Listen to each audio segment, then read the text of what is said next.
मध्य प्रदेश में अखिलेश ने कांग्रेस को किया खुला चैलेंज। जनसभा संबोधन के दौरान अखिलेश को राहुल पर आया गुस्सा। अकेले अखिलेश यादव ने कांग्रेस को सिखा दिया सबक। अखिलेश का यह चैलेंज कांग्रेस के लिए मध्य प्रदेश का जीतना हुआ मुश्किल। अखिलेश ने कांग्रेस के साथ कर दिया बड़ा खेल।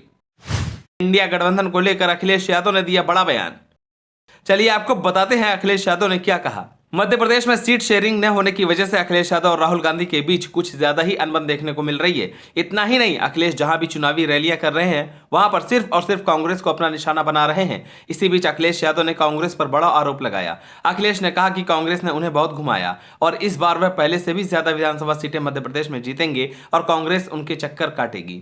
अखिलेश यादव ने कांग्रेस पर तीखा हमला करते हुए कांग्रेस को खुला चैलेंज करते हुए कहा कि कांग्रेस मध्य प्रदेश में समाजवादी पार्टी के बिना सरकार बनाकर दिखाए। अखिलेश यादव ने कहा कि ऐसा भी समय रहा जब समाजवादी पार्टी के 8 विधायक यहां से जीते हैं।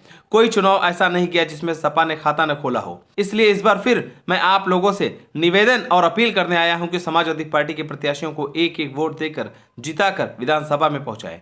इसी के साथ ही अखिलेश यादव ने कहा कि कुछ परिस्थितियों के कारण हम कांग्रेस के साथ थे, लेकिन कांग्रेसियों को एहसास हुआ कि समाजवादियों की जरूरत नहीं है, इसलिए हमें लौटा दिया गया।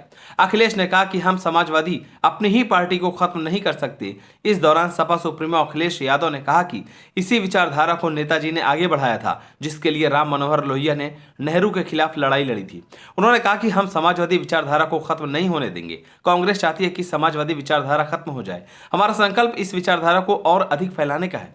मध्य प्रदेश विधानसभा चुनाव के लिए सीट बंटवारे को लेकर सपा और कांग्रेस में मतभेद हो गया। विपक्षी गठबंधन इंडिया का हिस्सा होने के बावजूद दोनों दलों मध्य प्रदेश में अलग हो चुके हैं। अखिलेश यादव ने कहा कि मध्य प्रदेश की जनता कांग्रेस और बीजेपी से परे बदलाव चाहती है। उन्होंने दावा किया कि 90% युवा बेरोजगार हैं और जिनके पास खेती की जमीन नहीं है वे नौकरियों के लिए पलायन करने को मजबूर हैं। उन्होंने सवाल किया कि क्या मध्य प्रदेश और दिल्ली में डबल इंजन सरकार बेरोजगारी और महंगाई बढ़ाने के लिए बनाई गई थी।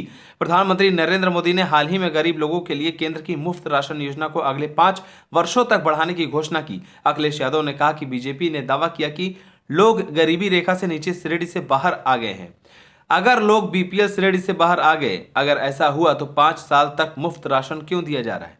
अखिलेश ने कहा कि यह हमारी अर्थव्यवस्था की कमजोरी को दर्शाता है। अखिलेश यादव ने कहा कि मध्य प्रदेश में सपा के लिए गुंजाइश है। मध्य प्रदेश की 230 विधानसभा सीट के लिए 17 नवंबर को चुनाव होंगे। बीजेपी और कांग्रेस को आड़े हाथे लेते हुए उन्होंने कहा कि दो लोगों के बीच में राजनीति चल रही है, कभी बीजेपी कभी कांग्रेस कभी बीजेपी। आप लोगों से कहना चाहूंगा, जिन जिन प्रदेशों में किसानों, गरीबों, पिछड़े, दलित और आदिवासियों की ताकत एक हो गई, वहां भारतीय जनता पार्टी का और कांग्रेस का सफाया हो गया। इस दौरान अखिलेश ने जनसभा को संबोधित करते हुए कहा कि देश को नई विचारधारा की जरूरत है, नए दल की जरूरत है, नए गठबंधन की जरूरत है और हमें उम्मीद है कि हमारी जनता का पीडीए का गठबंधन बनेगा और एनडीए भी हारेगा और कांग्रेस भी हारेगी। आप सभी को क्या लगता है, मध्य प्रदेश विधानसभा चुनाव में किसकी जीत होगी, सपा या कांग्रेस? हमें कमेंट कर जरूर बताएं। अगर आप नए हैं तो हमारे चैनल को सब्सक्राइब करें।